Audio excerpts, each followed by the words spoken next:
que les GAFAM, les taxer. Les GAFAM pillent notre contenu en fait.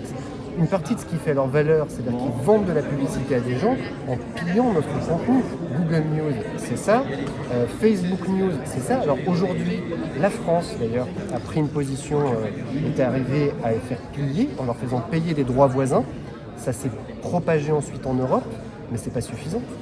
Aujourd'hui, ils vivent de notre contenu et c'est nous qui sommes sur le terrain à payer des journalistes pour faire vivre ce contenu.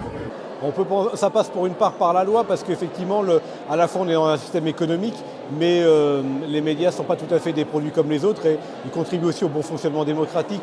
Donc on pense que le législateur a vocation à garantir effectivement une indépendance et notamment à séparer le pouvoir de l'actionnaire, le pouvoir économique de l'actionnaire, du pouvoir éditorial qui revient essentiellement à la rédaction.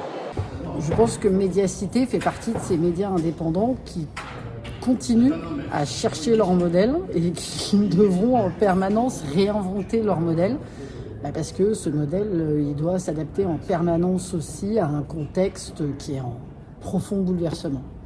Alors les solutions elles n'émergent pas encore je trouve, il y a des expérimentations qui sont tentées, on en a parlé avec des modes de financement, un scope sur l'échelle, est-ce que c'est de l'ultra local, est-ce que c'est un peu plus large? Le mode de financement, est-ce que c'est de l'abonnement, est-ce que c'est des applications payantes?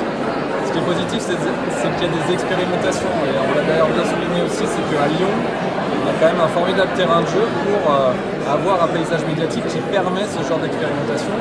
Après, la martingale, elle n'a pas été trouvée, mais si elle avait été trouvée, on le saurait. Alors le retour à la crédibilité, je pense que l'éducation média est quand même importante. C'est vrai qu'on peut se dire c'est un travail énorme, éduquer les jeunes, est-ce que ça va suffire? Donc il y a ça. Je pense aussi que moi j'ai envie d'interpeller un petit peu tout le monde en disant qu'on a tous notre responsabilité, qu'on soit citoyen, qu'on soit politique, qu'on soit même journaliste. Qu'est-ce qu'on peut faire aujourd'hui? Il faut peut-être se rapprocher les uns des autres en se disant il y a vraiment une question démocratique derrière qui est importante. Alors d'abord c'est la première fois qu'on organise un débat avant la sortie annuelle du Club de la Presse et je trouve ça a tout son sens dans la mesure où le Club de la Presse est un outil au service des journalistes et un outil de réflexion aussi sur notre métier. Donc j'en suis très heureuse.